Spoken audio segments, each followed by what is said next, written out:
Good evening. Thank you. Wow. Good evening and welcome to the October 22nd North Acton School Board meeting. Please rise for the pledge.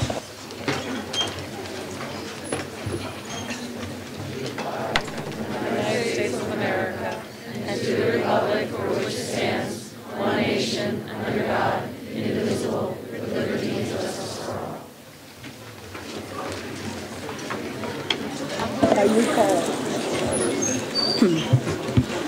By way of an announcement, the board met immediately after last week's work session in executive session, where we continued the conversation on the conditional use hearing matter before the Worcester Board of Supervisors. All board members are in attendance this evening. At this time, we'll open up the floor for public comment on any action and any items the board will be voting on or taking action on this evening. Do I have any public comment? Mr. Andrews.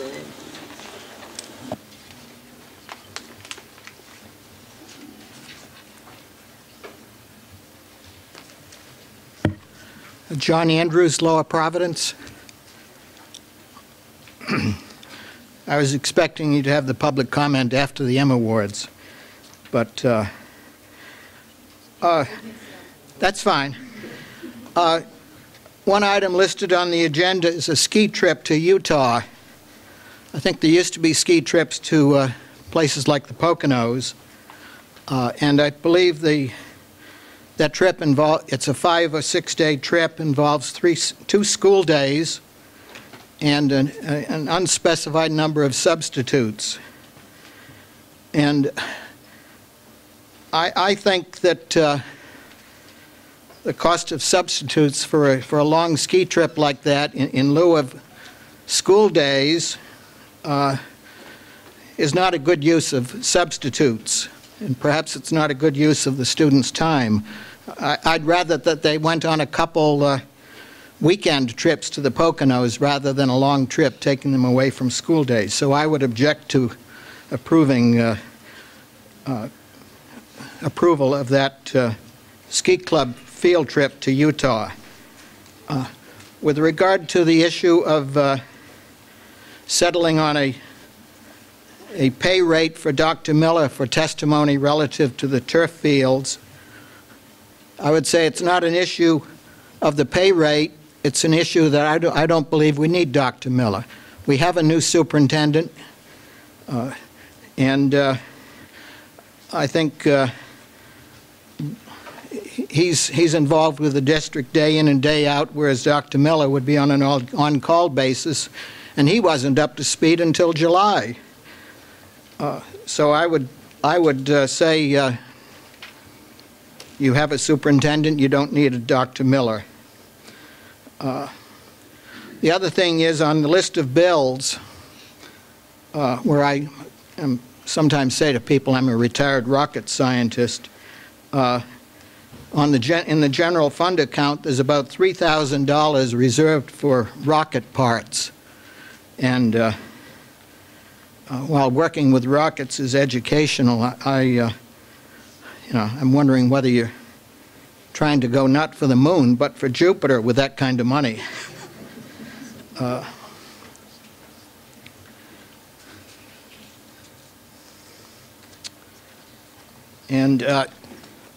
Dr. Miller, at one of the meetings this year, said that sports team uniforms were not an acceptable thing to be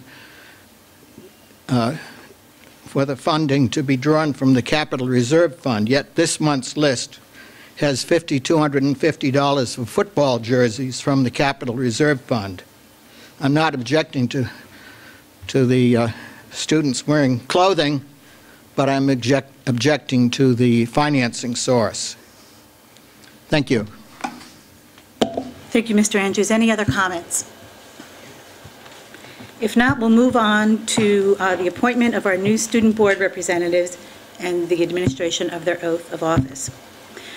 So may I have a motion to approve the appointment of Methacton High School juniors Natalia Klachani and Akrithi Sharma as student board representatives to the Board of School Directors for a term of 2 years. Mr. Phillips. Do I have a second?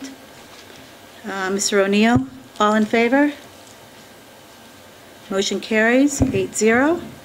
So let's move on to the oath of office. Angela, where do you want us?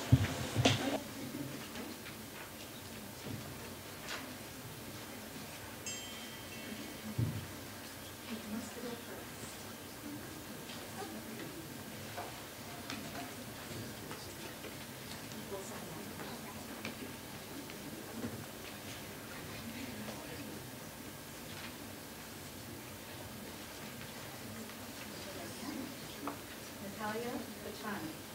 Please repeat after me. I do solemnly swear that I will support, obey, and defend the Constitution of the United States and the Constitution of the Commonwealth, and that I will discharge the duties of Student Board Representative to the Board with fidelity.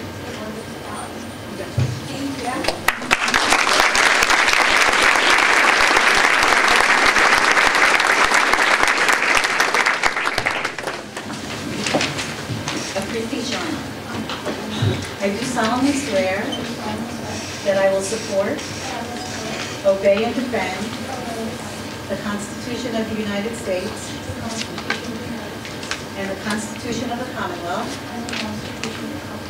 and that I will discharge the duties of Student Board Representative to the Board with fidelity.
Before we move on to recognition of guests and speakers, I'd just like to remind you all of the conditional use hearings that are taking place in Worcester.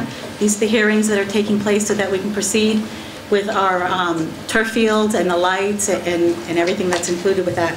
So this is a great crowd. We'd like to see as many of you out there at the conditional use hearing. It's Monday night, October 28th, and it's held at the Worcester Community Center.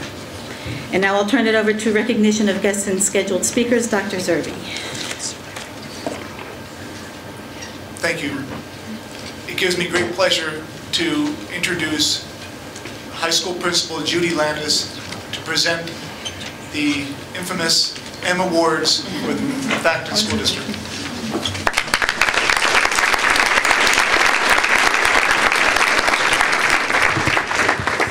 Thank you very much. Please pardon my back, but I'm too short to stand down there and be able to talk into this. I am very excited tonight to actually present the number of awards that we have this evening. We are representing 3 grade levels, so last year's 9th, 10th, and 11th graders who achieved a 90% GPA for the year. Our 12th graders actually received theirs at graduation, and this evening we give out the other 3 grades with a total recipient of this particular award tonight at 348. So congratulations.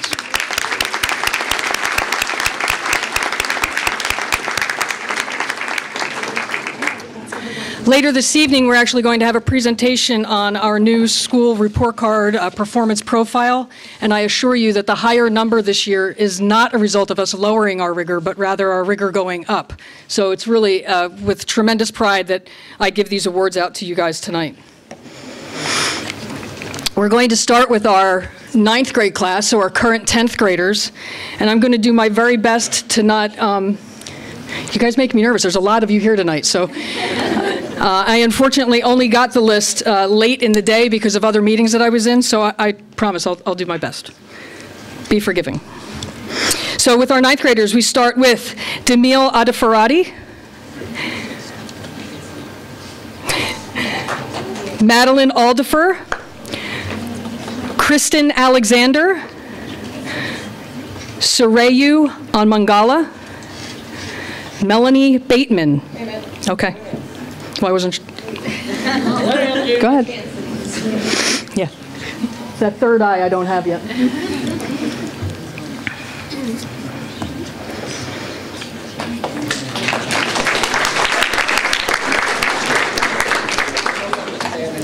Christine Benson. Nicholas Besley. Griffin Bilichik. Anna Billiard. Julie Bishop. Isaiah Buckanevitz.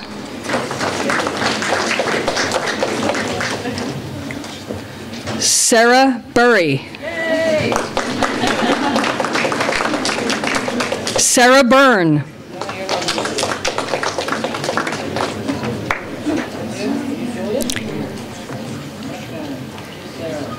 Jaylyn Key. Jacob Cardarelli. Alexa Casanova. Alejandra Castaneda. Swetha Shangalvala.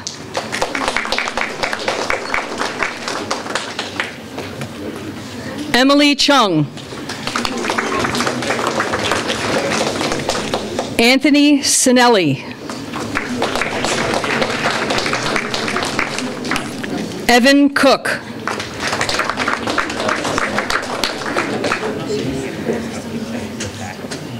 Joseph Copa. Emma Cordelessa. Juliana Zopp. Allison Davies. Aiden Denicky. Danielle Duda.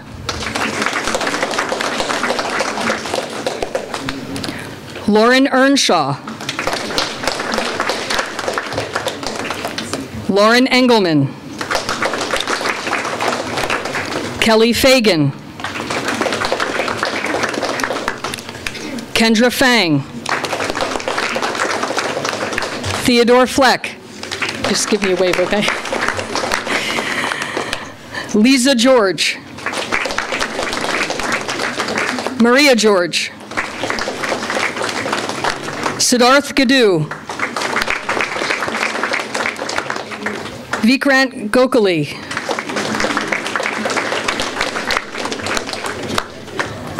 Olivia Gomez.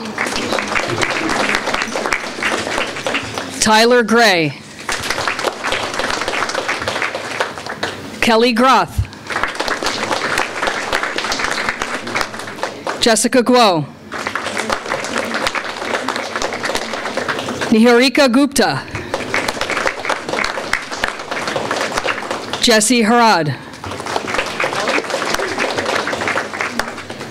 Tanvi Harkar. Roseanne Harmon. Simone Henderson.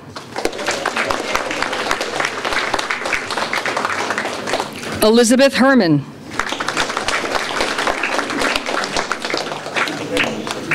John Hillis. Shannon Hossain. Sarah Hughes. Patrick Heyer.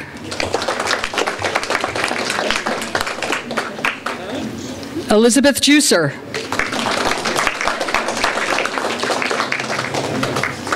Basil Karim. Radka Kasperkova. Alyssa Carney.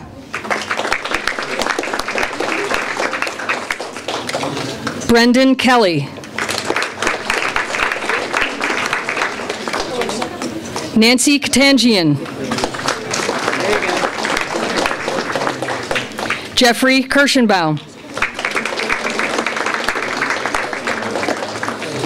Abby Konkley. Serena Krantzler. Megan Laird.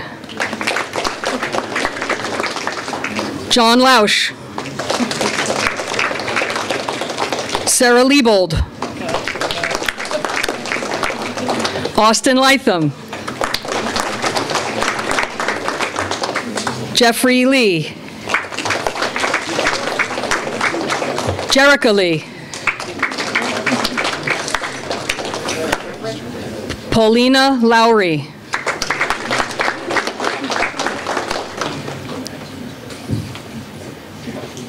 Elaine Ma.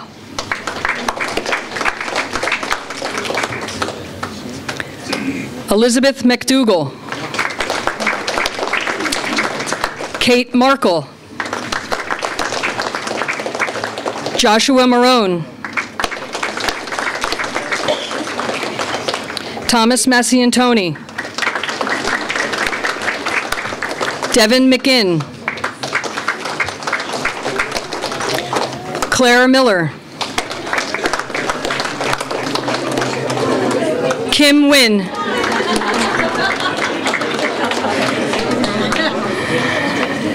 Emily Nice. Zachary Nichols. Olivia Norton. Matthew O'Connell. Sydney O'Donnell. Annalise Oliveri. Kevin O'Yang.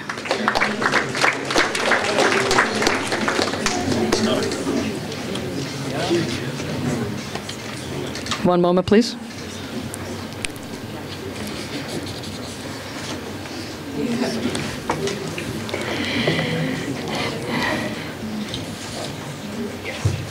So Young Peck.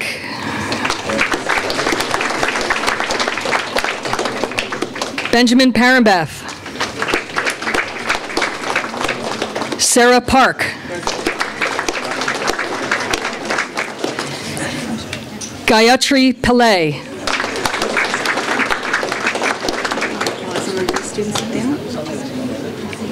I'm almost at the end, though.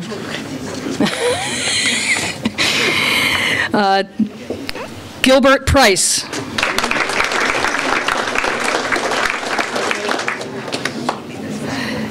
Debonik Perkayesta. Alexandria Radcliffe.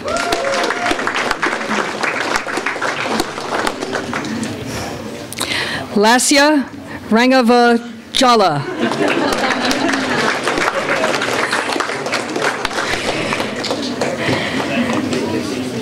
Asma Rathod.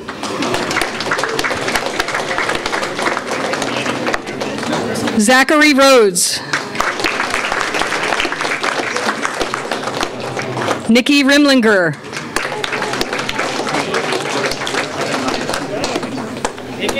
Manon Rohilya.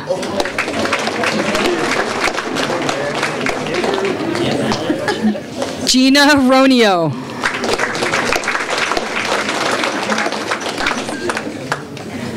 Nicholas Rossi. Megan Rothgeb. Congratulations. Varun Royuru.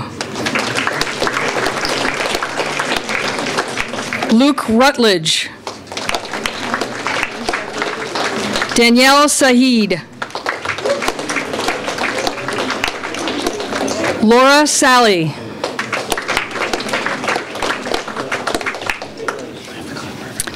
Harry Santhanam. Ramya Saravan. Sonam Saxena. Emma Senk. Andrew Sharkey. Amanda Shields. Carly Silverstein. Dylan Smeeney. Alana Solomon.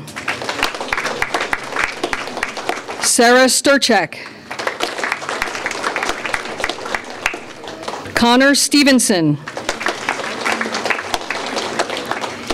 Quinn Senti. Amanda Tatum.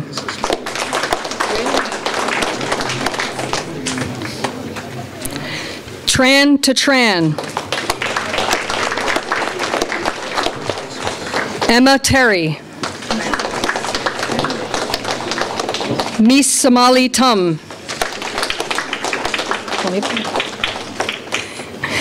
Colin Terrell. Mihir Upal.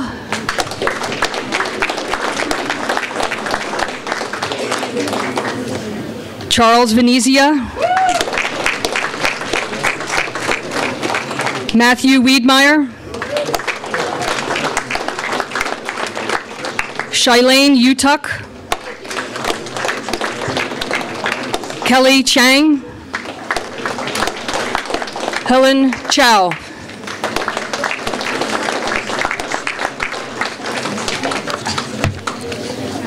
Ladies and gentlemen, how about a final round of applause?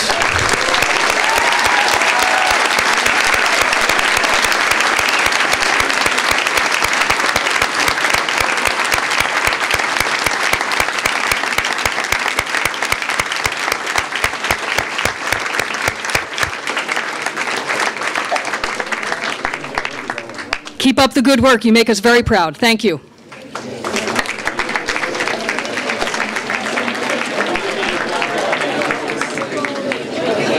As they're finding their seats, I often kid around that I'm really glad that I don't have to read the names at graduation. 348 is very close to a full graduating class, so thank you for bearing with me.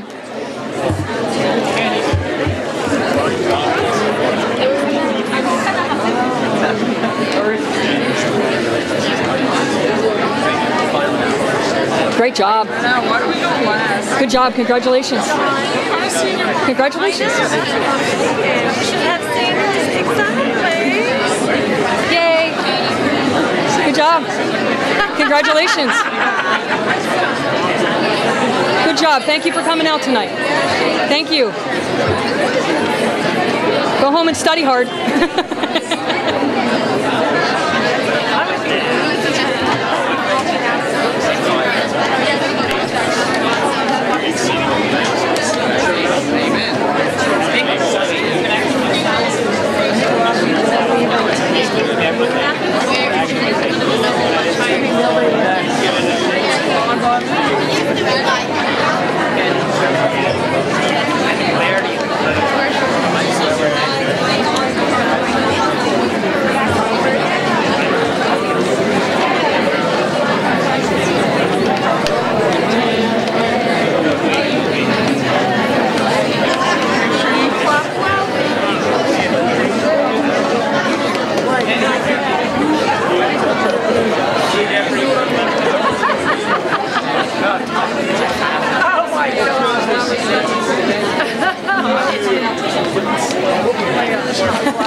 Okay, so that was 121, just in case anybody's keeping count. So now we would like to try to move on. This would be our current 11th graders, and this would be for their 10th grade year. There's not as many of these.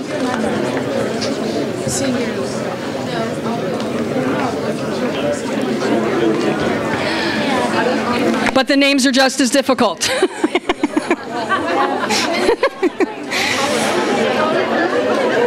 So we will start. Arun Anand. Pooja Anantha. Bennett Arnau. Varun Baylor. AJ Benno. Andrew Bertolossi. Sohil Bhatt.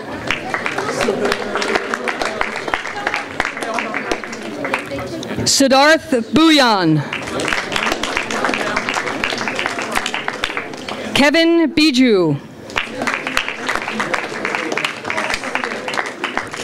Victoria Batone. Rachel Bliss.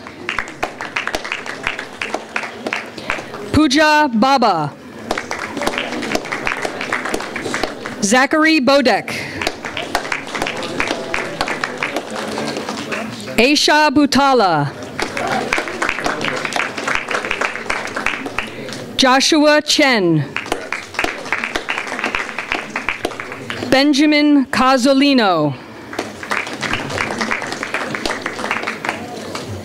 Alexandra DeCicciani. Sean Dix. Jackson Doer.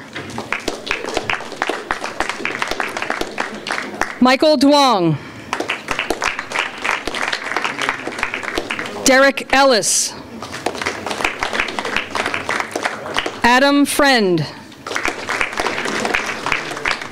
Anna Gabriel. Ariana Galambos. Siarvind Gangnapali. Hannah George. Simran Gill. Victoria Gillen.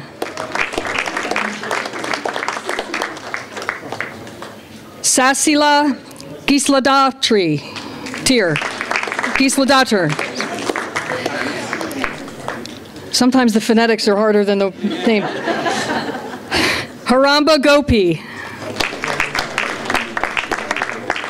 Nura Guda. Dylan Gray. Jamie Greenberg. Kirsten Gruff. Ryan Hamilton. Lisa He. Jonathan Heller.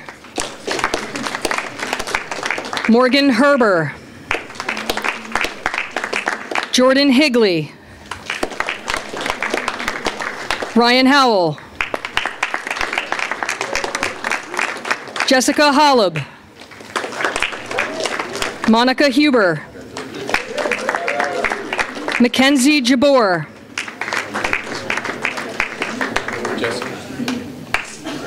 Miranda Jen. Lucy Jai. Brian Jopling. Elizabeth Kaperlich. Dylan Katz. Connor Carnes. Gargi Ketkar. Angela Kim. Olivia Kimber. Natalia Klazani.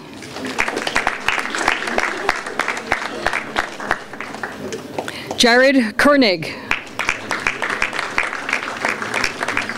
Sydney Lamarand. Here's a tough one. Anna Landis. Thank you. I always look forward to that one. Danielle LaPerche. Isabel Lawler. Christina Lee. Leon Lin. Christopher Luttrell. Kevin Liu. Michelle Liu. Michelle Mandrakia. Eric Marburger. Noel Mark. Michael May. Elizabeth McCann. Michael Miller. Ryan Musselman. Ryan O'Connor. Hannah O'Neill. Anthony Picaro. Vinay Parakala. Anu Patel. Hannah Pellegrino.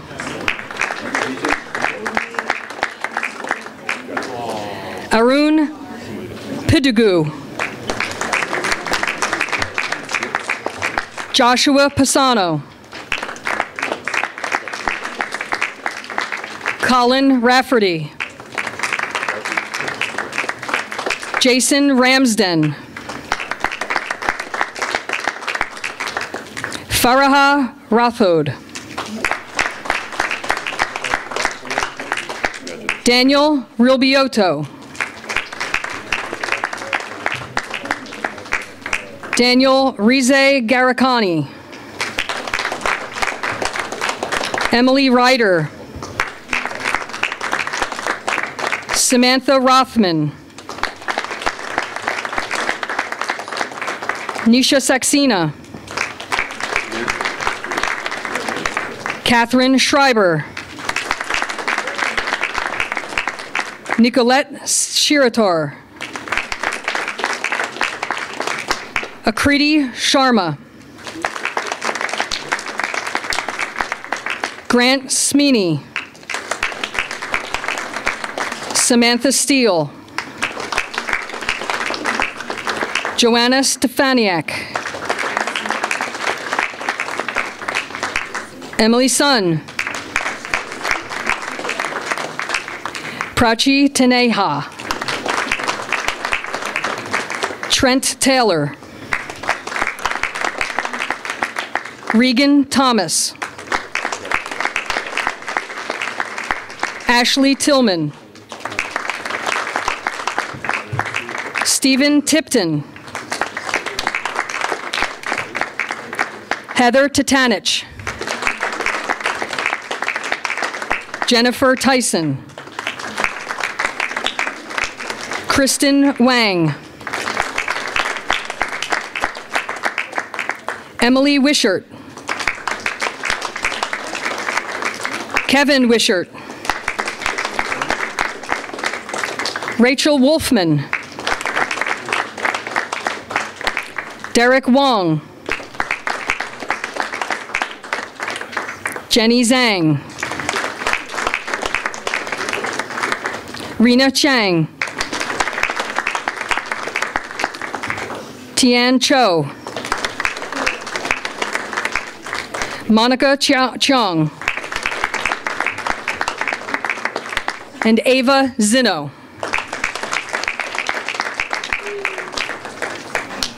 Ladies and gentlemen, that is 108 more that keep us proud.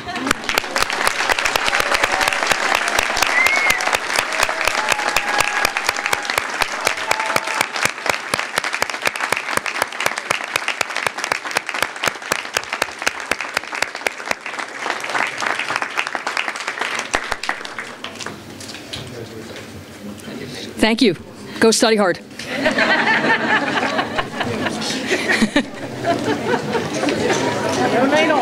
Raise the bar.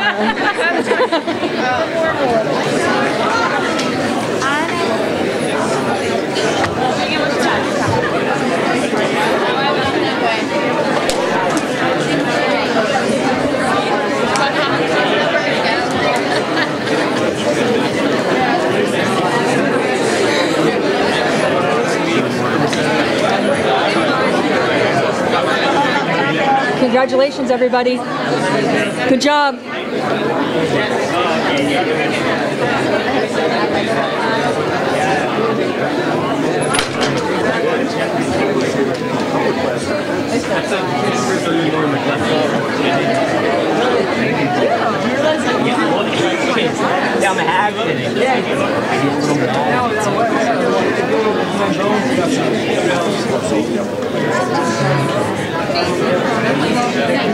Oh, thank you. Are you kidding? Congratulations. I need you to get a board member. Okay, here we go. We're on fire now. Angela, this is the biggest group. We'll see how many show.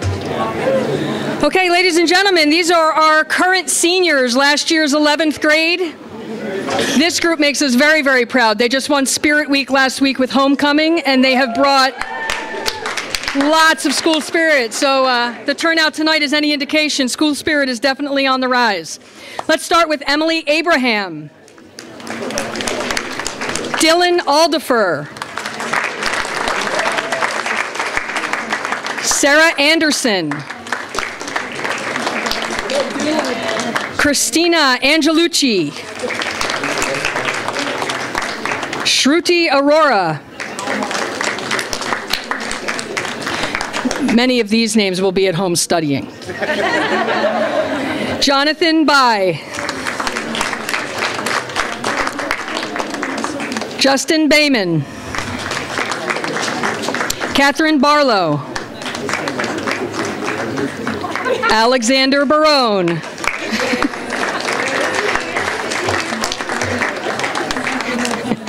Allison Bateman, Emily Beckers,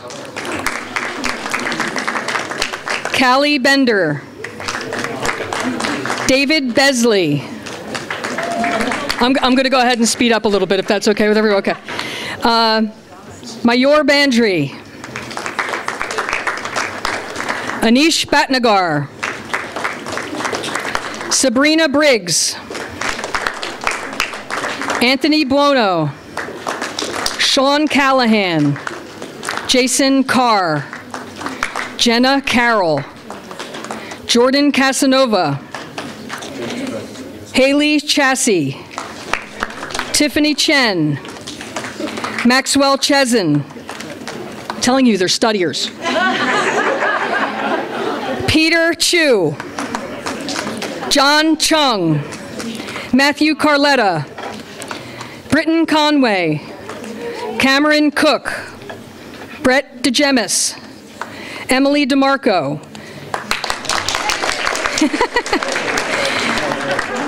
Jacqueline Denner, Rebecca Diorio, Andrew Desana, Michael DeSanto,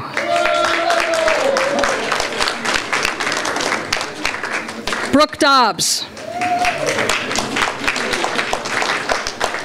Maowei Dong, Nathan Dozer, Emily DuPont, Jacob Alisi, Kyle Feaster,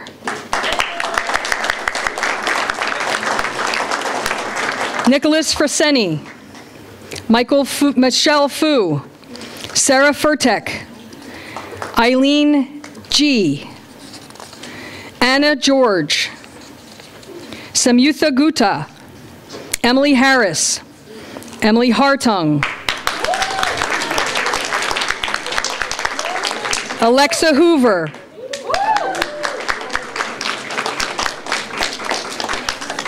Thomas Hopkins, Patrick Hopkins, Michael Howe, Cameron Jones, David Kahn, Adita Kalkukar, Kyle Kammerly, Casey Kammerly, John Kliznani, Sasha Corametti, Jonathan LaPenta, Joseph Leone. I saw him. Brooke Lipton, Emily Ma, Colin Mansfield, Kristen McCrane, Jacob McCubbins, Owen McHugh, Jeffrey McGarvey, Neil Maida,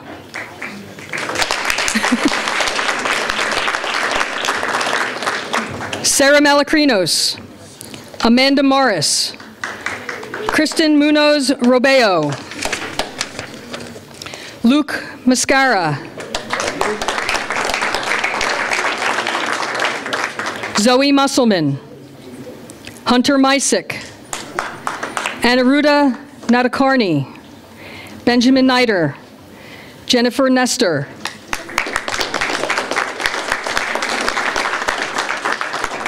Brett Newville, Yoon Oh, Christopher Otto, Orly Ozer, Kenneth Parkinson, Riddhi Patel, Akshil Patel, Priya Patel, Shariaj Patel, Matthew Pellegrino, Colin Peters, Arjun Pathakuchi, Julia Pouch, Aiden Price, Julie Primavera, Lawrence Q, Rowena Rajan, Anirudh Rao, Madeline Raposa, Brandon Raquette,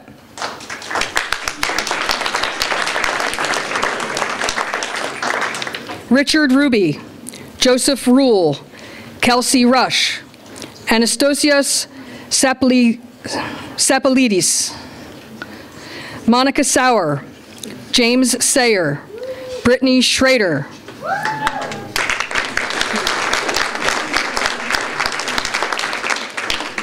Meredith Cyberlick, Stephen Siegfried, Danielle Sank, Ali Shank,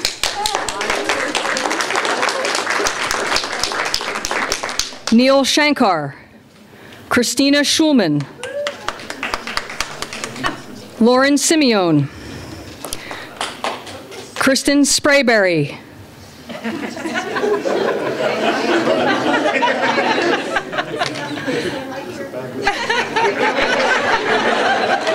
it's okay, you're used to being on center stage, it's all good.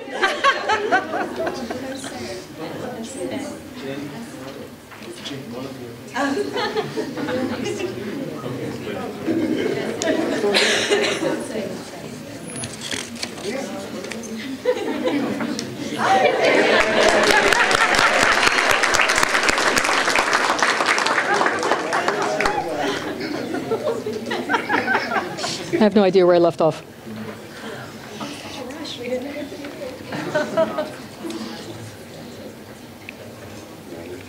Where did I end?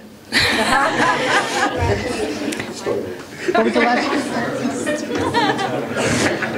That was Kristen Sprayberry. Okay, great. Kara Stenke, Shane Stewart, Eric Strickland, Ashley Stroline, Maura Swift,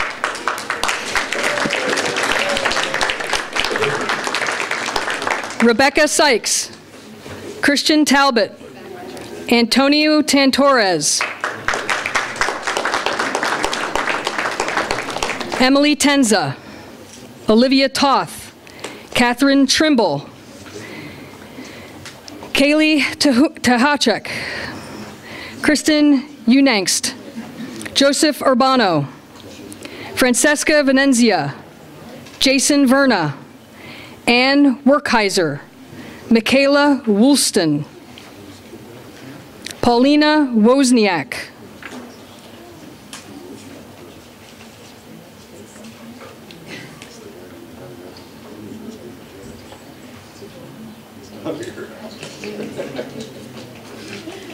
Vincent Wu, Michaela Wyatt, Connor Zapfel, and Helen Cho.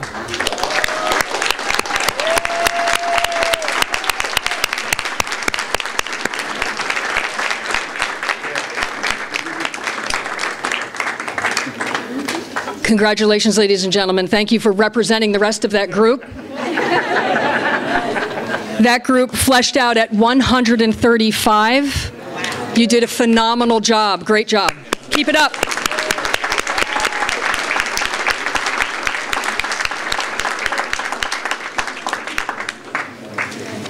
Ladies and gentlemen, the students that you saw tonight are the result of great teamwork between you and us. So great job out there.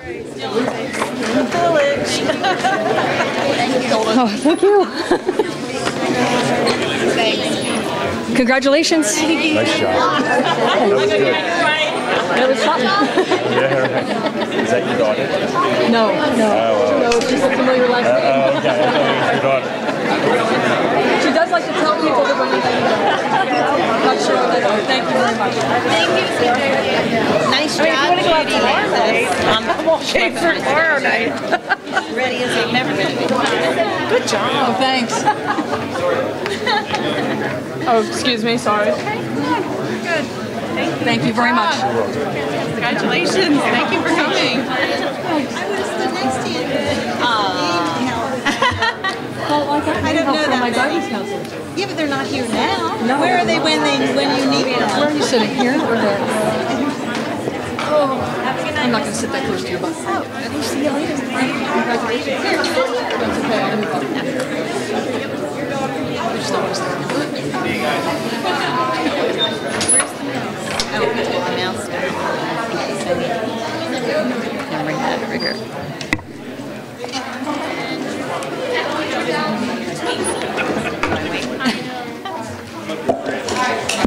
Okay, we'd like to continue on with the agenda, and we're moving on to 7.2, still with Dr. Zerbe.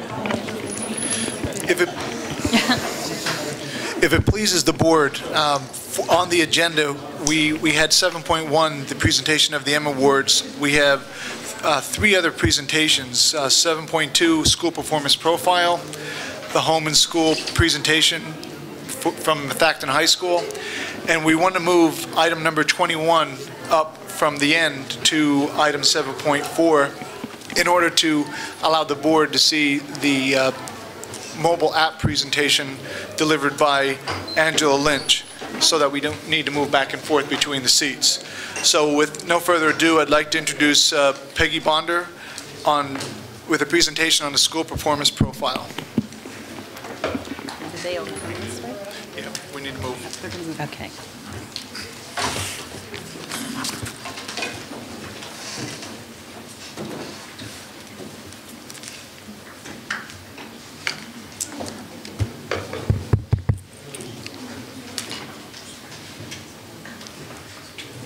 Break a leg.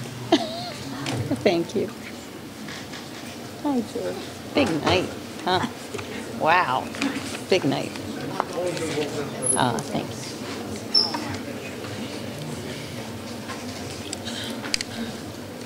Oh. I think you're on the second page. Oh, did I touch it by mistake? Ooh, sorry. I didn't realize. Thank you, Michael.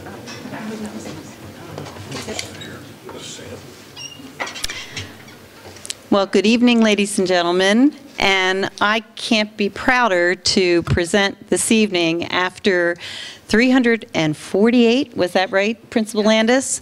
M Awards. What a perfect segue for our school performance profile. The purpose of this presentation is to give a brief overview of the new state accountability measure that was just released on October 4th. Please keep in mind that this new online resource is a work in process at the state level. There are features that are still not operational, but as they do become so, we will keep you advised. So the school performance profile, also known as the school report card, is intended to provide a building level score as part of the educator effectiveness program, information to the public regarding academic performance, and parents and community with comparative measures for the school districts locally and statewide. However, before we discuss the new accountability measure, it might be helpful to look at the past so we can compare. In 2001, the No Child Left Behind legislation was passed by the federal government. It set in place accountability measures for student achievement based on high-stakes tests in math and reading. The student's proficiency was measured in relation to prescribed targets, and they were annually monitored, the annual yearly progress. The goal was 100% proficiency by 2014. Now the present. New. On August 20th, the U.S. Department of Education approved Pennsylvania's flexibility waiver request. This waiver provided for a state-led accountability system which replaces the No Child Left Behind system. It's based on 3 principles: college and career readiness, which is increased rigor with PA core standards, Keystone exams, and updates to our PSSAs, a new educator effectiveness system that involves both teacher evaluations and principal evaluations, and the new state-developed accountability PA school performance profile. I put a little note there that it includes Title I federal designations, but I'll mention that later in the presentation. So the bottom line is that NCLB, No Child Left Behind, and AYP are no longer the state's accountability measures. So here we are with our PA school performance profile. 40% of the profile is based on achievement. New is 40% now based on growth, as measured by the Pennsylvania Value Added System. 10% is based on factors that influence achievement, such as graduation rates, promotion rates, and attendance rates. And the last 10%, it adds up to 100, if that's done properly, is closing the achievement gap. 5% for all students, and 5% for what we call historically underperforming students. And that entails English language learners, economically disadvantaged, and special needs students. And if you make it to 100, you have the opportunity to earn another 7 extra credit points. And they come from advanced scores on either the PSSA, Keystone exams, or a 3 or better on AP tests. Closing the achievement gap can be, an example can be this writing PSSA for 8th grade. We had 90% of our students proficient or advanced. The gap is the difference between 90% and 100%. So that's a 10% gap. Under the new Pennsylvania accountability, we need to close that gap in half in a 6-year period. So by 2019-20, we need to move from 90% to 95%.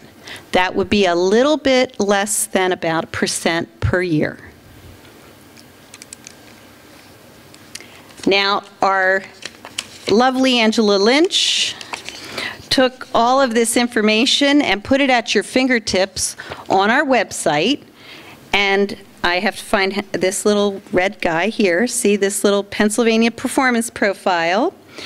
And when you go on the website and choose that option, it'll take you to our curriculum, instruction, and assessment page.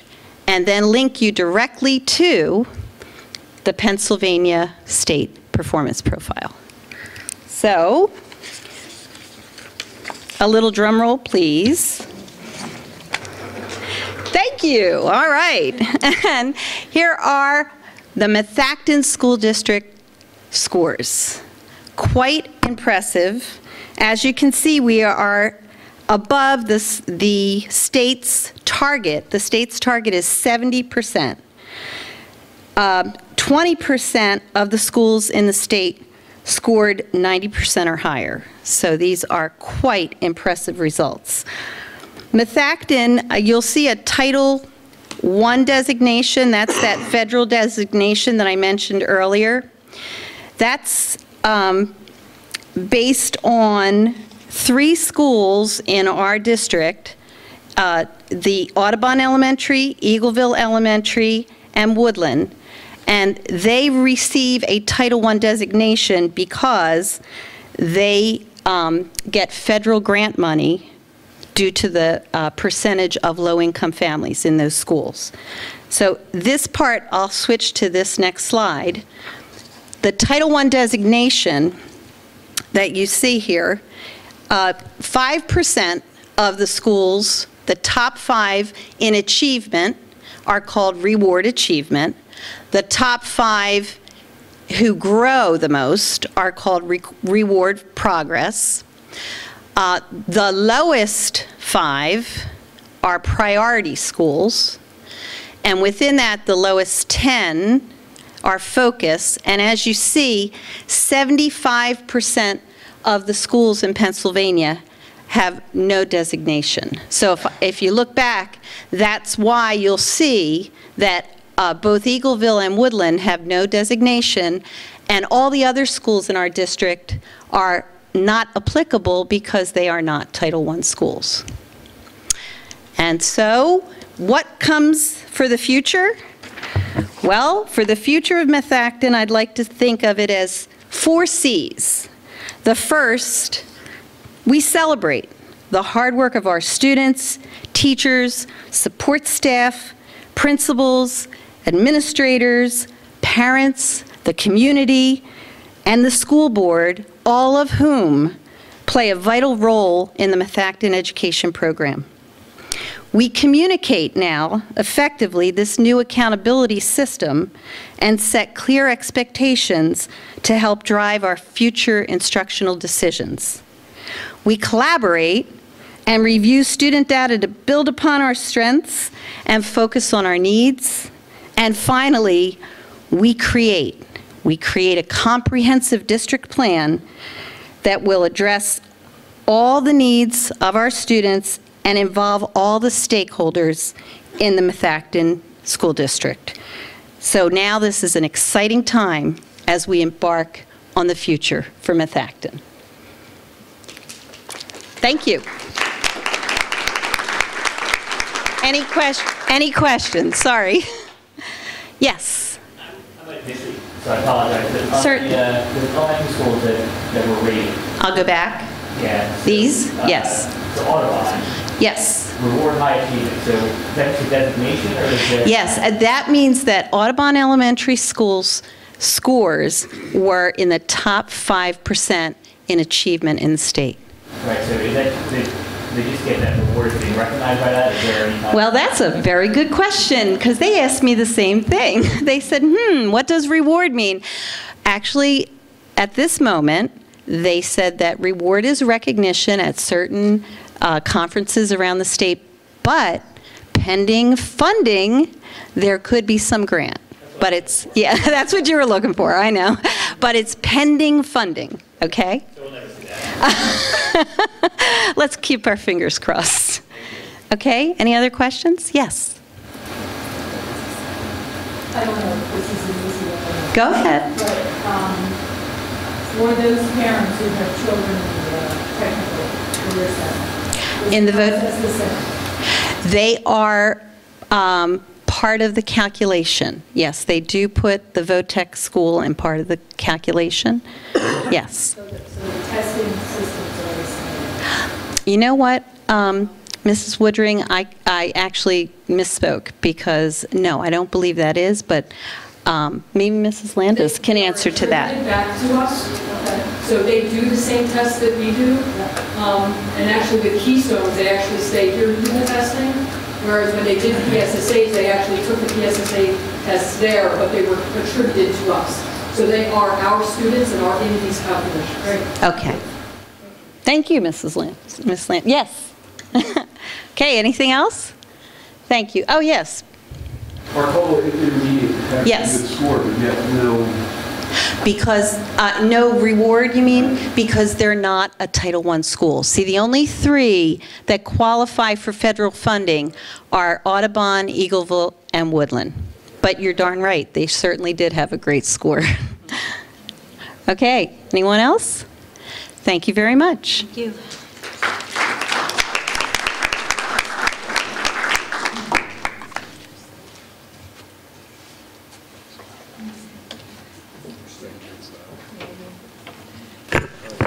Our next presentation is the Methacton High School Home and School Association.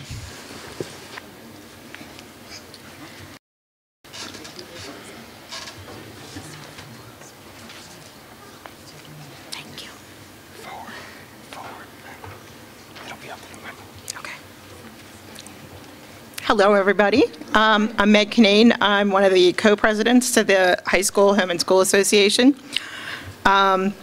We just wanted to quickly tell you a little bit about some of the things that the high school home and school are up to lately. First of all, who are we? We're all just parents of high school students. So anybody who has a child in the school is automatically part of the Home and School Association.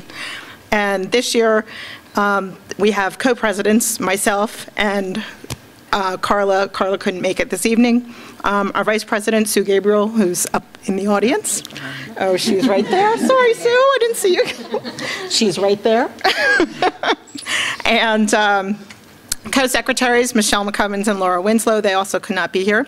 And our treasurer, Kathy Stratoti, is here with me tonight. I know you were here. And so she's going to talk to you a little bit about some of the things that we've done over the last year and starting this year even. Okay, Kathy? You can take this to change slides if you want. We do a number of things for the school. Included in that is staff support. We try to start the year off with something nice for our teachers and staff, and we provide and have provided the last couple of years a dessert buffet.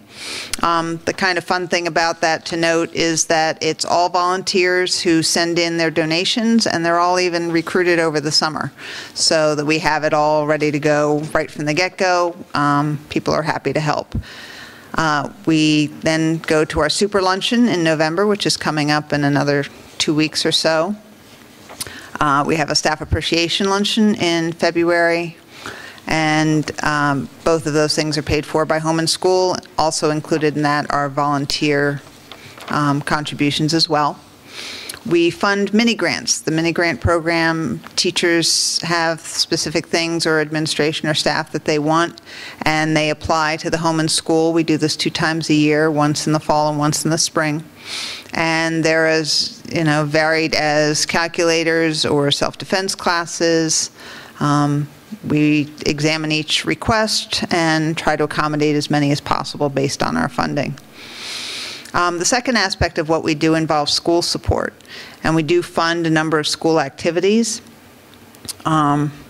We also help by, again, volunteering. We volunteer around the school. We volunteer to, send in supplies and things.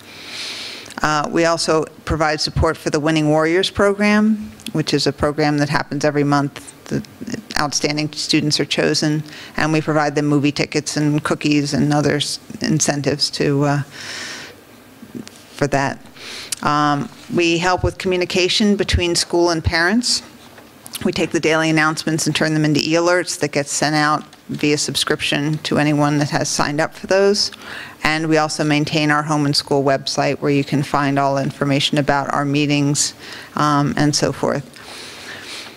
As far as fundraising, we did a No Frills fundraiser, and I'm happy to say as of today we actually made our budget for that. We also are doing a Giant A Plus Rewards program, so a lot of these things are funded through those. And then we also do provide other support to organizations like Post Prom and the Methacton Student Loan Fund and things like that. So, did you want to? Sure. Okay, and just to wrap this up, we dug out some old pictures. One of the things, like Kathy said, we actually prepare the dessert buffet before school even starts. It's their first thing in the morning, first day of school. So I wanted to share with you what it looked like. And then, you know, it's just amazing to me that you have so many people volunteering and sending in food, and we never have a shortage. This is the second year that we've done this, and the response is overwhelming. So it's, you know, it's a good group of folks. And I just wanted to show you how creative they got. If you take a notice, one of the cakes was a calculator. So, but, you know, major kudos for the support group that we have of people that volunteer and, you know, just send things in and help us with everything from picture day to anything, you know, else that's going on in the school. We constantly are asking for help, and we usually get it, so. And then this is just a picture of, we turned the cafeteria in. This is actually last year's staff appreciation luncheon. We had Famous Phil's barbecue in, so we made it a little, they were little mason jars with daisies and kind of made the cafeteria into a little barbecue area. And I think the teachers really enjoyed that. Yep. So, so there are some of the things that we do. So that's about us. Any questions? Okay, thank you. Thank you. Okay.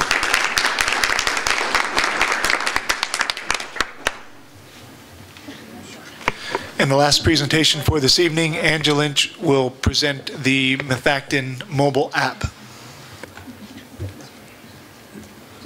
My lovely assistant Troy will turn it on.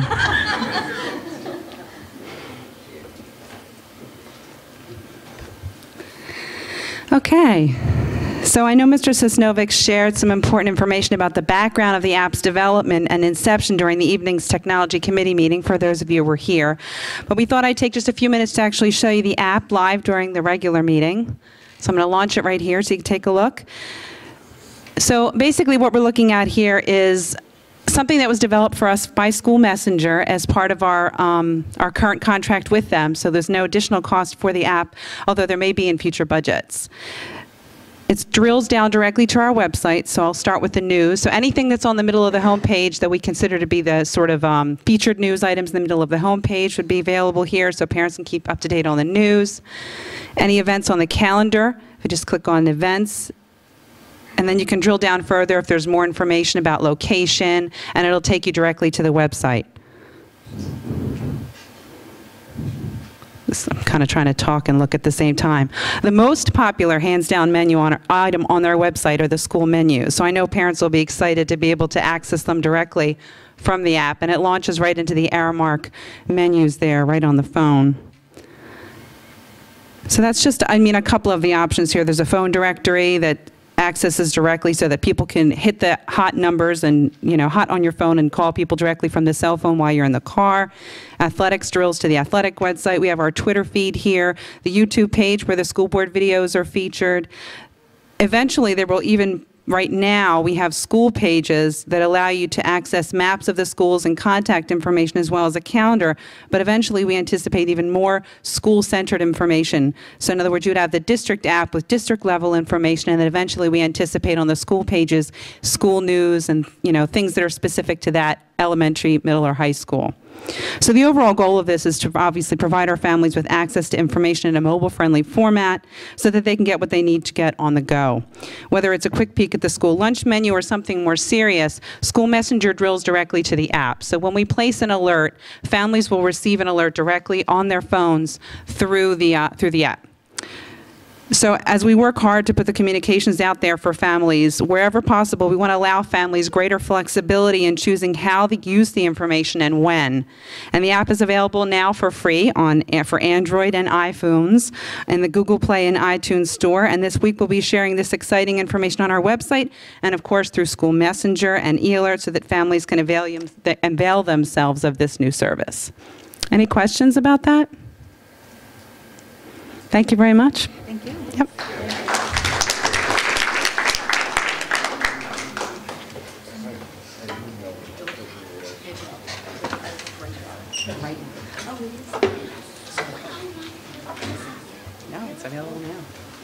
I emailed you trying to see if it's possible. I didn't use my phone just for that reason. Text me or call. I was trying.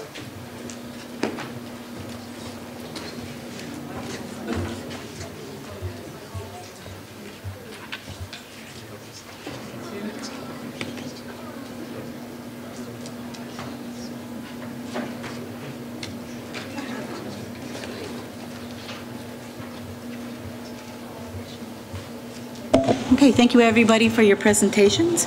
We're going to move on to reports. We'll start with Finance Committee, Mr. Nascimento. Thank you. The Finance Committee met last week, discussed some standard financial items, did spend a bit of time discussing some reaction that Stuart had gotten from discussing credit ratings, credit worthiness of school districts, and use of fund balance in determining those by S&P. And I think one of the takeaways from that meeting was that we were going to factor that philosophy in future budgets and 5-year plans as we go forward. Thank you. Moving on to policy, Mrs. Shackelford.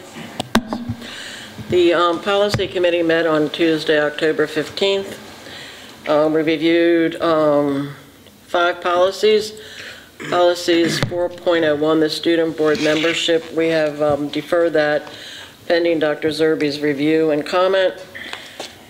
Policy 005 was deferred, and it is suggested that a committee profile be sent to all board members for completion. Policy 009, censure. Based on recommendations from the solicitor and the fact that neither PDE nor PSBA have any citations on censure, it was determined that censure policy 009 should be eliminated. Policy 011, board governance, standard codes of conduct, will be deferred until the board schedules a planning session to discuss this policy in depth. Planning sessions should be scheduled in March. It was determined that policy 012, civility, is redundant with policy 011, and therefore the policy should be eliminated. The Policy Committee also discussed revisiting policy 141, which is school-related organizations, which defines the roles and responsibility of parent organizations.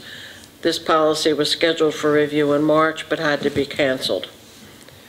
That's it. Thank you. Thank you. Property, Mr. Phillips.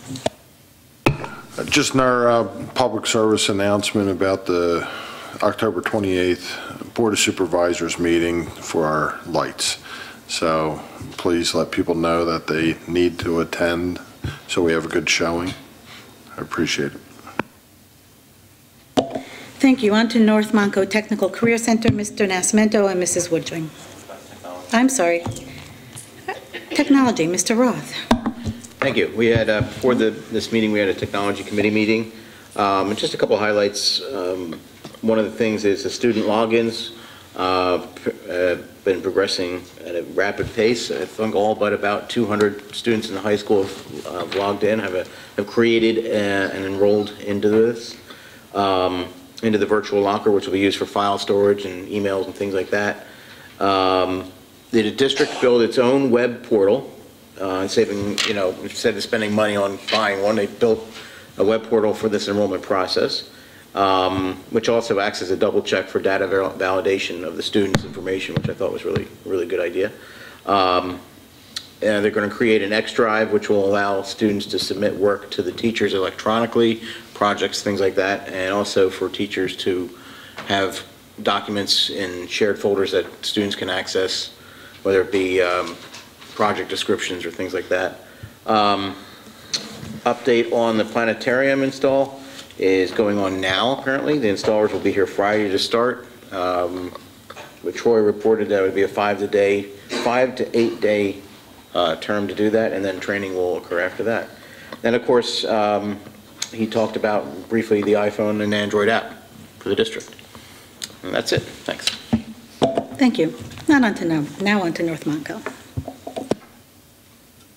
Thank you. A couple things to report. We met last night for our monthly JOC meeting over at the Career Center.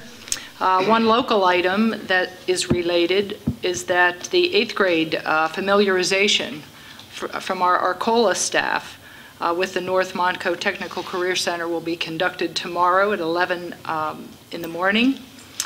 Mr. Lucas, the administrative director of the Career Center, has been selected as the Montgomery County Chamber of Commerce 2013 Outstanding Educator of the Year, and will be honored at a banquet on November 13th in Norristown.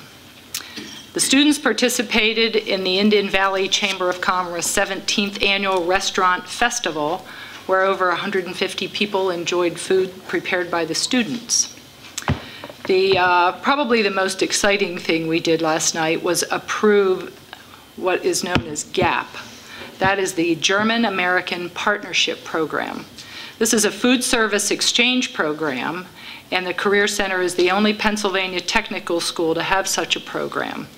10 of our students will study in Germany for about a month with 2 advisors. The German students are currently here, and we heard from Mr. Tarlecki, who is the Culinary Arts Director, and the German advisor about how beneficial this program is for the students. And finally, the salon, the restaurant, and the bakery are all open at the Career Center. The restaurant and bakery are open Wednesdays and Thursdays. The salon's open daily, and they have hours in both the morning and the afternoon. That's it. Thank you. Thank you. We don't have a report from the intermediate unit because we didn't have a representative, but I believe they have a meeting tomorrow night. Is that correct? So we'll look forward to your report next month. Thank you. Moving on to legislation, just a couple of updates. House Bill 1189, which is the Optional Property Tax Elimination Act, passed the House with a vote of 149 to 46. There were attempts to amend this House bill to incorporate a full elimination, but that failed on the House floor. And also House Bill 76, which was a total elimination, which removed the rights of the local districts, did not pass either. The House Bill 1189, just to give you a couple of little highlights on that, that provides that a school board of directors has the option of imposing an elimination tax in a means to reduce property tax, not eliminate it. So each local board would have the option to implement a tax, either an earned income tax, and a net profits tax, a mercantile tax, or a business privilege tax. Ordinarily, what the district would have to do is they'd have to have a public notice sent out, and they would have to hold one public hearing.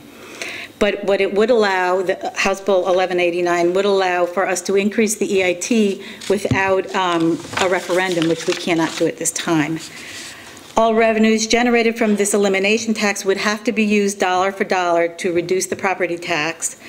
The rate of the mercantile tax or the BPT tax would have to be capped at 50%. And the option on this, which I think is real important, is that the district, if the district chooses to impose an elimination tax for EIT, for income, that anyone who is making less than $12,000 would be exempt from that. The House Bill 76 doesn't have anything like that, so where the property tax would be reduced or eliminated, a lot of that would fall on the shoulders of the people who really can't afford it. So this House Bill 1180 now is in the Senate for consideration. Also, another hot item, on September 25th, the House passed House Bill 618, which relates to the charter funding reform. Last Wednesday, a revised Bill 618 was proposed, and this is where the school district can deduct costs of pensions contributions for the cyber school. That would eliminate the double dipping that's going on right now, and the district could also deduct food service costs from their payment to charter schools. It creates a charter school funding advisory commission, and it also places fund balance limits on charter schools, just like it does public schools. Today, we received from Dr. Zerbe a notice that there's a Senate Bill 1085 out there that would kind of water this down, and it would eliminate the Charter School Advisory Committee, and it would also eliminate the pension contribution. And it also contains other numerous provisions that would place charter schools and cyber charter schools in a more favorable position over school districts. So a notice went out today to contact your senator to support the Bill 618 rather than Senate Bill 1085.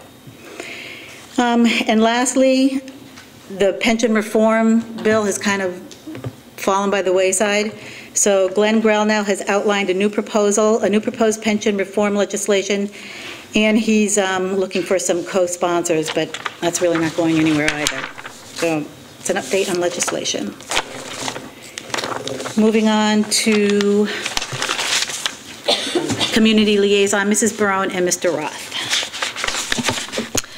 For Lower Providence, Officer Michael Nastasi was recognized at the October 3rd Supervisors Township meeting for his 5 years of service to the township and to Methacton School District as a school resource officer. And with regards to Worcester, of course, the hot button topic is the conditional use hearing on Monday the 28th at 7 o'clock, I believe, right? That's right. Yep. Okay, thank you. Home and School, Mrs. Barone. First, I'd like to thank the high school for the presentation. Thank you very much. And I also like to say that all of the schools are in process or have finished their first set of fundraising. And the district council we attended that meeting, and they held their elections and have new leaders in place. The co-presidents are Sue Gabriel and Jean Dickey. The co-vice presidents are Dana Lehan and Shauna Rondeau, and the secretary is Kathy Stratoti. Thank you. Thank you. Moving on to our student board representatives. Ms. Klachani? Thank you. First off, I would like to congratulate the Methacton High School golf team and girls tennis team for winning the District 1 championship. This week, they are both competing for the state championship. Good luck to them. As for boys cross country, they won the Pac-10 and league championship, and the Methacton football team won 57-0 against Owen J. Roberts this Saturday at the homecoming football game. They wore pink jerseys to support Breast Cancer Awareness Month. Akriti. Good evening. So last week was Spirit Week, and almost everyone participated. The walls in the cafeteria were outstandingly decorated by each class. The seniors came in first for Spirit.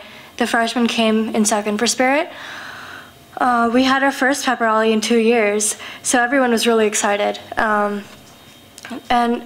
Everyone, like a lot of students have been actively participating in clubs and all, so that's good to see. Okay, thank you. Thank you. And finally, Superintendent's report, Dr. Zerbe. Thank you. I will be attending the Collegeville Rotary Dinner, where they will be announcing their first Teacher of the Year award. Methacton High School teacher Susan Caddy will be presented with this prestigious award. I look forward to congratulating her and her dedication to her students, her fellow teachers, and her community. And I also wanted to congratulate all the athletic teams, the golf team, the girls tennis team, the boys cross country team, and the field hockey wins.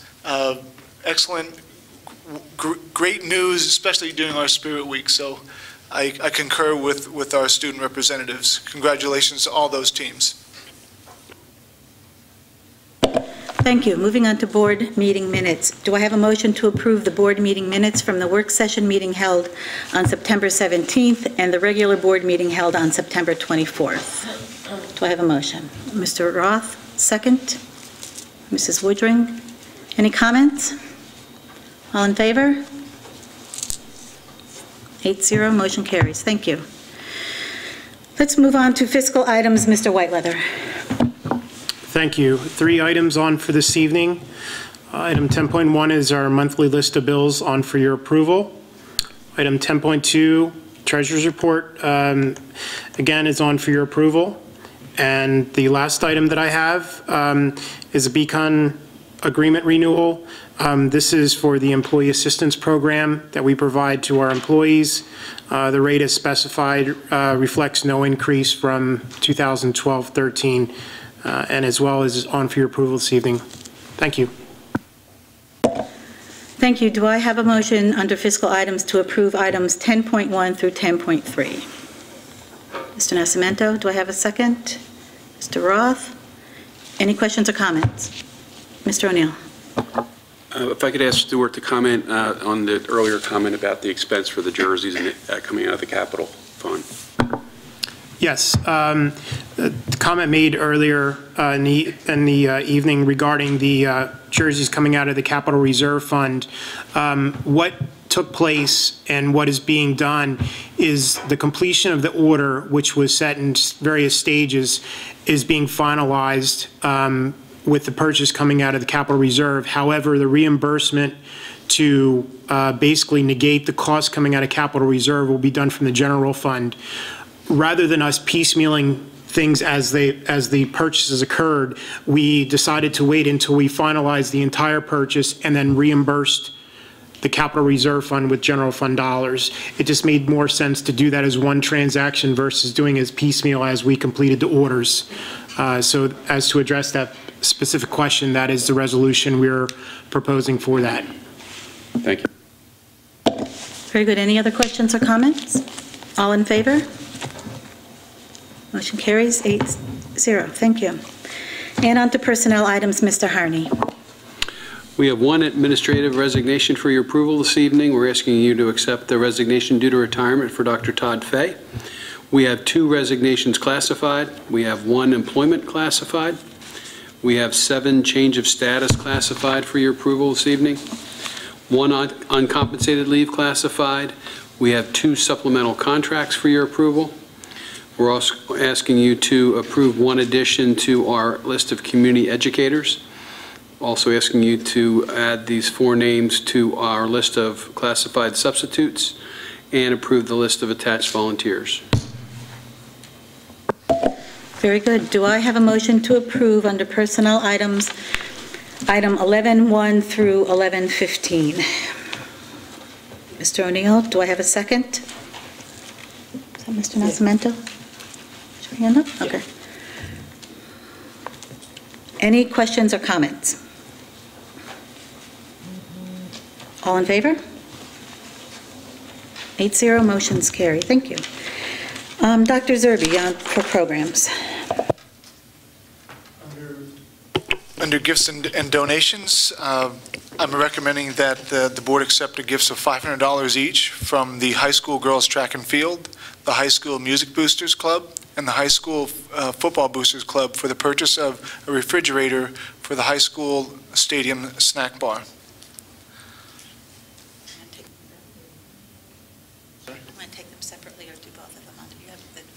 And we also want to approve the trip for the Methacton High School Ski Club to Little Cottonwood Canyon in Salt Lake City, Utah on January 16, 2014 through January 20th, 2014. Cost to the district to substitutes. Thank you. Do I have a motion to approve under programs item 12.1 and 12.2?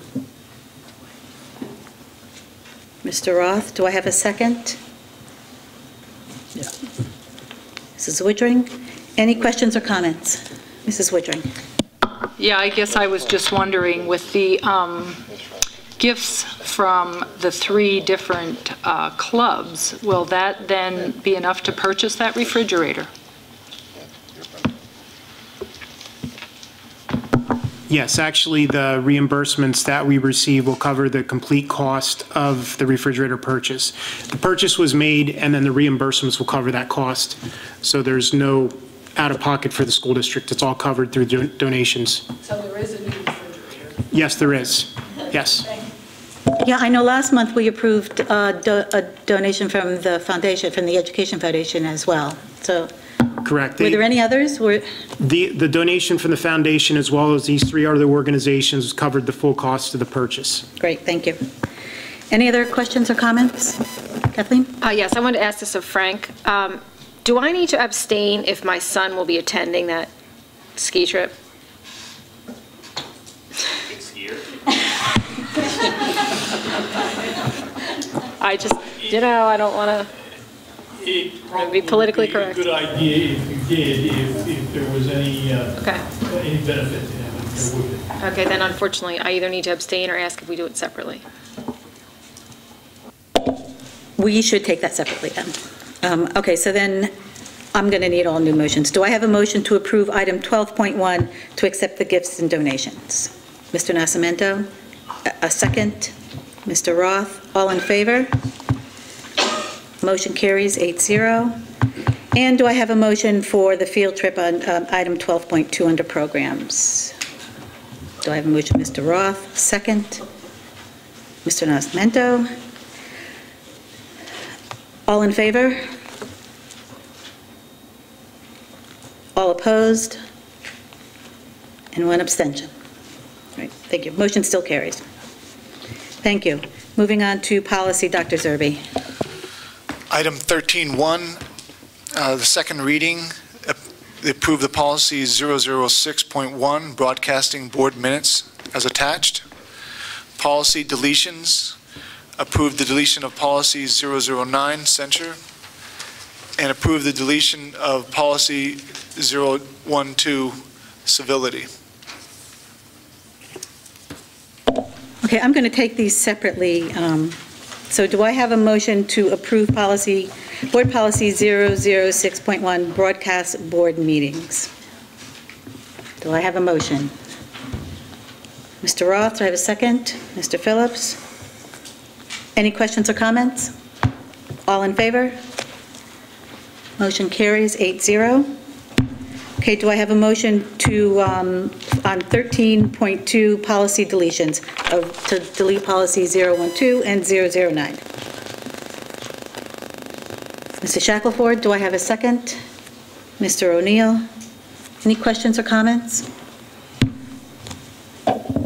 Mr. Phillips?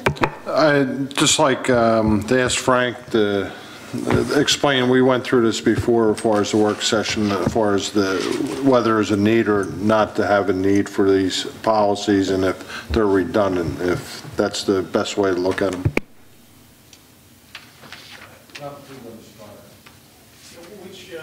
Which particular one are you referring? We're looking to, the policy committee is recommending that the censure policy be eliminated and the civility policy be eliminated because they're redundant. Yes, well, the first one, the second one, with respect to the civility policy, I believe you have a policy that's almost identical to it.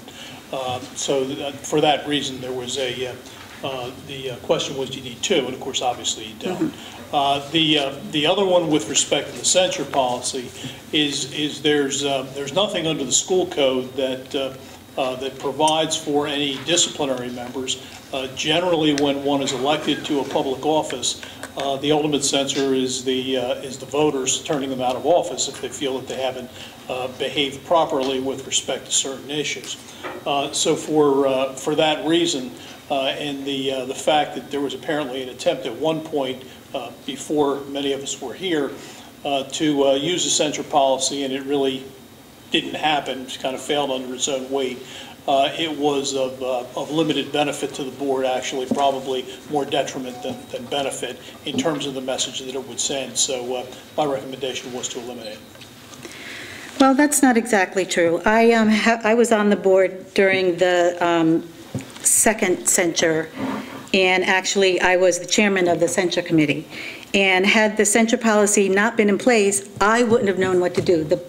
Included in the policy is also the procedure of what to do. And so that's my reason for voting no to eliminate the censure policy, because should someone want to invoke that, and I believe you're saying that we can do away with the censure policy because anybody can choose to censure anybody at any time. Well, board members. There's no practical effect. There's nothing in the school code that provides for just any punitive action against a school board member for something like that. So there really was no benefit to the central policy. It was essentially going through that and creating whatever disturbance there was as a result of that for effectively no reason.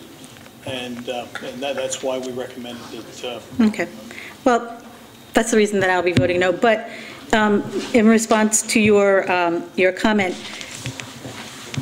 the censure procedure went through. We followed the procedures that were here. We spoke with council, and there was a recommendation from the committee to not censure that board member, but the procedure was followed. And I understand that it was followed. What I meant by my comments were that nothing ever came of it in terms of there was no ultimate censure against the particular board member. But had there been, there's no punitive measure in that regard anyway. It's just an expression of an opinion. Right. And so effectively it's a collective expression of opinion which really has no benefit. But that's, you can do that outside of the central policy as well. Okay, thank you. Any other comments? Then I am going to take these separately too. So I have, we're going to have to do the motions again, and I apologize. Do I have a motion to eliminate or to approve the deletion of policy 009 censure? Mr. O'Neill, do I have a second? Mrs. Shackelford, all in favor? 1, 2, 3, 4. All opposed? 1, 2, 3, 4. Does Motion fails. a tie Yeah, motion I'm fails? Yeah. Okay. Tie motion fails. So we will be eliminating the censure policy. Okay, on number 2, do I have a motion to approve the deletion of policy 012, sorry, civility? Do I have a motion? What just happened with the last one? Didn't we just have a tie? Yeah, and the tie and the motion carries. Motion fails. So Motion fails. Yeah, so it right. stays, that's what you're saying. No, the motion fails. Status quo remains. The censure policy. Okay, now we're moving on to the deletion of policy 012, civility. Do I have a motion? Mr. O'Neill. Do I have a second? Mrs. Shackelford? Are there any questions or comments on civility? All in favor? Motion carries 8-0. Okay, thank you. Moving on to other, Dr. Zerbe. It gives me great pleasure to recommend that the board accept the donation of renovations to the Methacton High School varsity baseball field from J.P. Mascara and Sons, pending receipt of permit from Worcester Township. The value of the donation will be determined at a future date. And secondly, approve the naming of the renovated baseball field at the Methacton High School as the Robert Childress Memorial Field. Robert Childress played third base for the Methacton varsity baseball team in 1963, 64, and 65. After his graduation from Methacton, he was the 17th pick in the third round by the Los Angeles Dodgers. In 1967, he was drafted into the Army and went to Vietnam in May of 1968, where he was killed in action in July of 1968. Item 14.2, appointment of solicitor for collective bargaining. I recommend that we approve the appointment of Stevens, Katz, and Williams Law Firm to continue to handle all collective bargaining matters with the Methacton Educational Support Professional Association and Teamsters. And item 14.3, contracted services. I recommend that we authorize Dr. Jeffrey Miller to represent the Methacton School District for the purpose of providing testimony on field-related projects at a rate of $85 per hour plus travel and lodging expenses not to exceed 18 hours. Thank you. Is it okay if I take all of these together, or board members? Can we take 14.3 separately, please? Yes. Anybody else? Okay, then let's, do I have a motion to, under other, to approve items 14.1, the baseball field renovation project, and 14.2, 1 and 2, and 14.2, appointment of solicitor for collective bargaining? Do I have a motion? Mr. Nascimento, do I have a second? Mrs. Woodring? Any questions or comments? Yes. We're all situated on the field and the field hockey field and how everything's going to be laid out. Yes, we worked with the architects, and we have taken steps necessary to make sure that we have contingency plans in place for not only the baseball team, but the field hockey team and other members of the high school sports programs that utilize that field. Any other questions or comments? All in favor? Motion carries 8-0. Thank you. And finally, do I have a motion to approve item 14.3 under other contracted services? Mr. O'Neill, do I have a second? Mr. Phillips? Any questions or comments? Mr. Nascimento? So not to exceed 18 hours, so that's in total. So we don't think we need Jeff for more than 18 hours. That is correct. After some discussion with Mr. Bartle and our legal team with regards to all the issues currently related to the fields, we felt that it should not exceed 18 hours of need for Mr. Miller's time. Dr. Zerbe, do you feel that it's necessary to have Dr. Miller do this, that you're not, up to date enough, I guess, to handle that? Yeah, actually, I think this comes as a recommendation that Dr. Zerbe has made, and he discussed it with me previously in light of the case.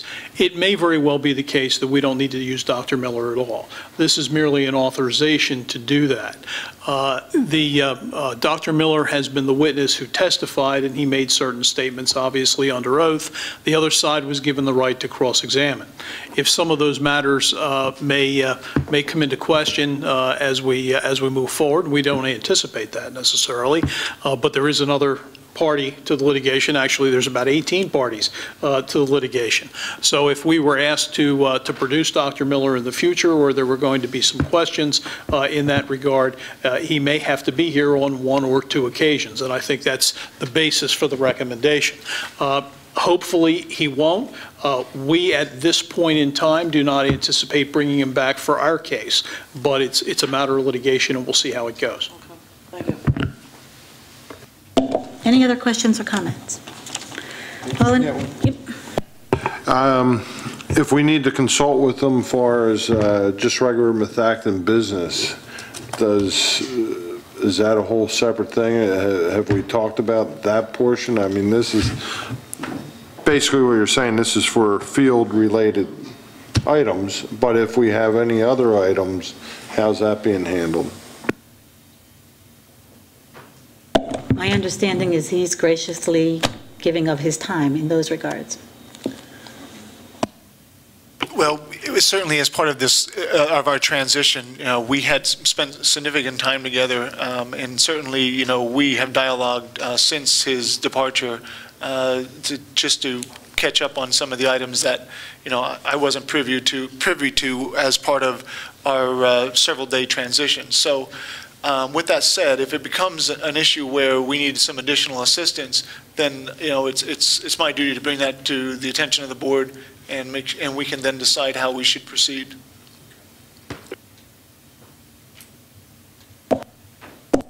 Any other comments or questions? All in favor? All opposed? Maria, did you vote? Oh, I'm sorry. Thank you. Motion carries 8-0. Okay, moving on to dates for board members' calendars. On November 12th, we will have our policy committee and our finance committee. Oh, I'm sorry, the policy committee meeting is canceled for that morning. We will have our finance committee meeting at 6:15, followed by our school board work session, again here at the high school. On November 19th, we will have our property committee meeting at 6:15, followed by our regular board meeting.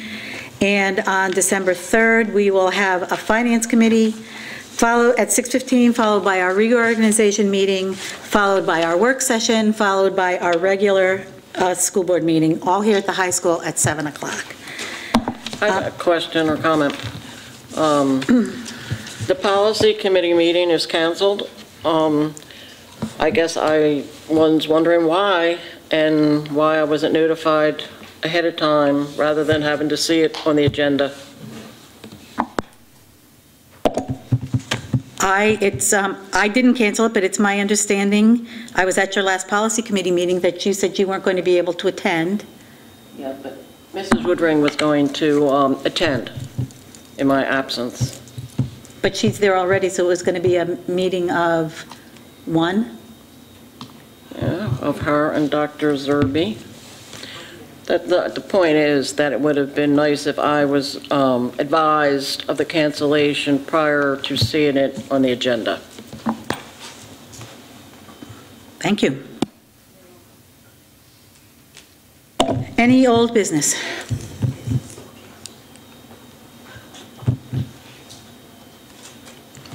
Any new business?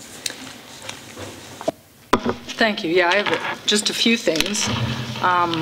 I wanted to let everybody know that I had been selected as a member of the Federal Relations Network. That basically gives us a connection to members of the National School Board Association and our local legislators. In our case, it would be Representative Gerlach, 6th Congressional District. There are 7 FRN members currently, 3 of us are new, and so at some point, I guess I'd like some feedback from the board as to how you would like that information passed on to you. We have a couple options. The next thing that I would like to mention is to thank Principal Brucker for our wonderful experience at the School Leadership Conference last week. A copy of the presentation was distributed to everybody. This was what it looked like.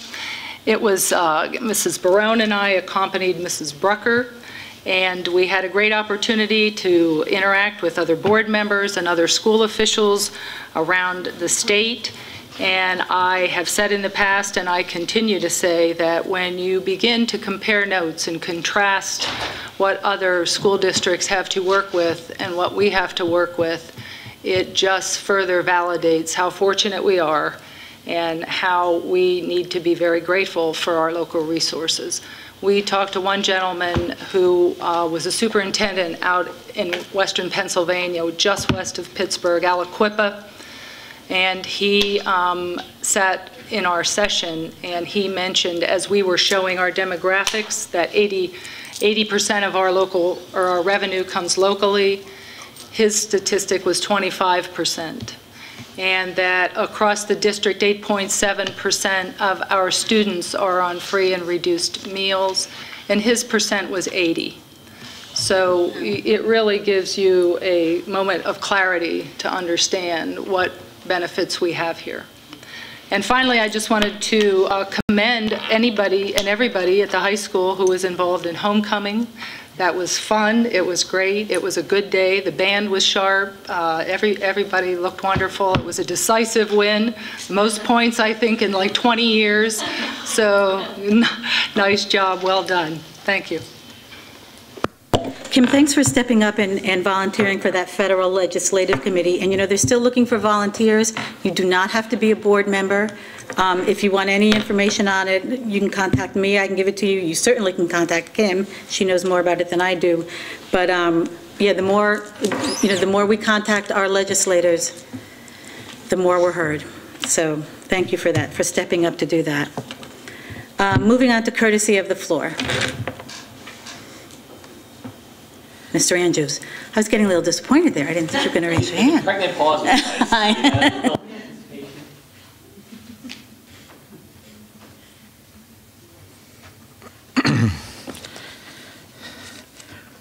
John Andrews, Lower Providence.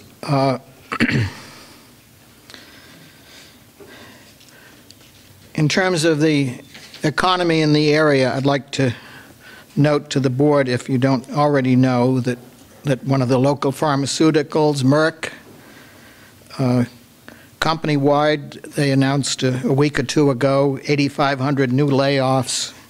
Those combined with 7,500 that they announced within the last year amount to a 20% reduction of their staff overall. So we have a Merck facility nearby. I remember when I moved to the district in the late 1990s that people spoke about Merck City, and they were always putting up new buildings. Well, I think between Merck and Pfizer, over the last 4 years, we're down about 11,000 employees. And that absolutely has an effect, a negative effect on the school district that's in between those two facilities. So I think that is going to lead to more hardship and again make it difficult for the district to say that, well, our good scores help property values. The home that I moved from in Upper Merion in 1997 has doubled in price since I sold it. My home here has not doubled in price. I'm not greedy. I'm saying that these numbers are a reflection of the economy, and perhaps there's some of the background for Jim Phillips at a recent meeting saying we should have a motion to have a zero tax increase. And 1 or 2% or 3% every year, it mounts up. And if you don't have a gold mine in the community, how do you pay for it? I know, there are a lot of towns out west that are ghost towns now that had gold mines at one time. My other item is that where Dr. Zerbe is new to the district, he follows a series of years when Dr. Miller was here. And Dr. Miller's triumph was to get us Skyview, which has been unneeded now. This is the 3rd year that Skyview is unneeded.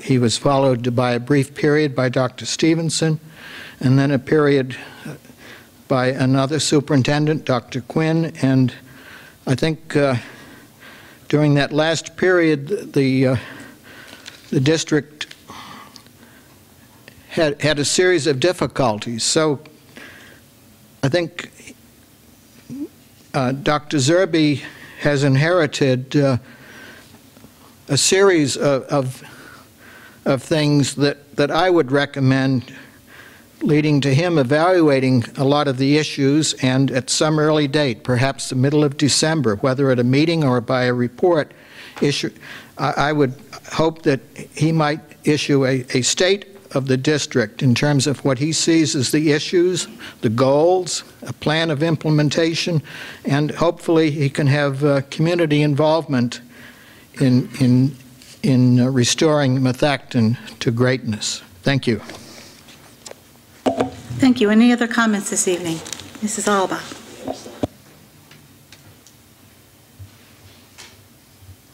Candy Alba, Eagleville. Tonight I attended the Worcester Zoning Board hearing for the baseball field.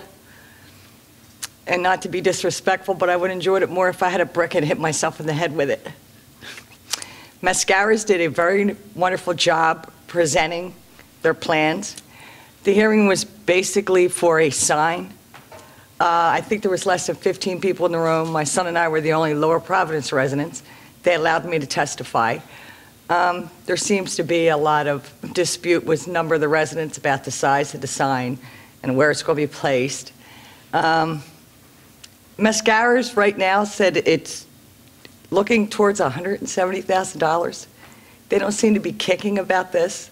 They're coming in, they're renovating our ball field. They're going to give us a very nice ball field, a nice sign that's an LED lit internally, will only be on during the day. I think it's, and I said to the zoning board, this is a win-win for the community, the taxpayers, the school district, and the students. And it really only tonight was about the sign, not the landscaping, the bleachers, the fencing. So we left with the zoning board who's going to take it under advisement. They will be meeting November 26th at 6:30 to render their decision. But I let them know that my son and I were in full support of this project. And I commend Mascaras. If they're going above the 100,000 and they're willing to spend their money to make it better, I'm all for it. And I do agree with, I'm backing the school board and the district. I think this is a great idea. So keep your fingers crossed. Thanks for your support. We appreciate it. Any other comments?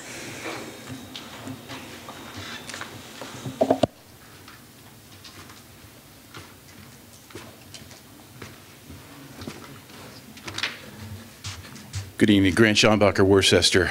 I had to let John and Candy go first. It just felt like it was old times again. Yes. Congratulations to the administration. Spirit Week was great, and it ended with a dance.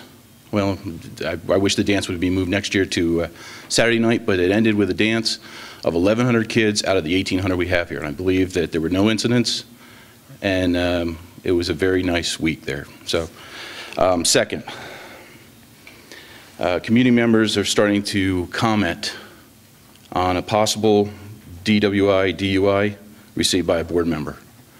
And I am here to ask if the board has any comments on this matter. I would ask that the comments be made before this become a detriment to our district and all the positives happening in it. Thank you.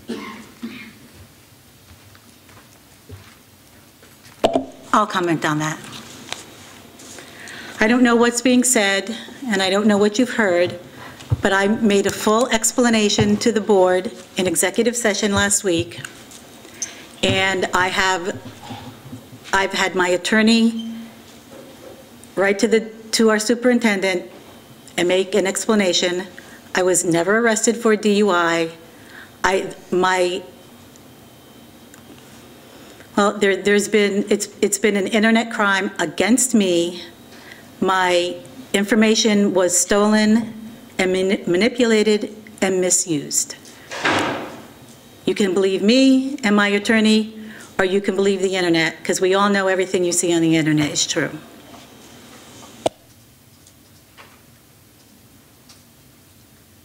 Any other comments from the community? Yes, sir.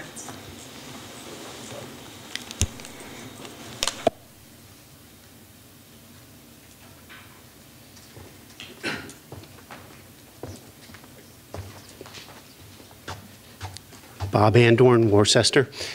I would just like to say I understand that the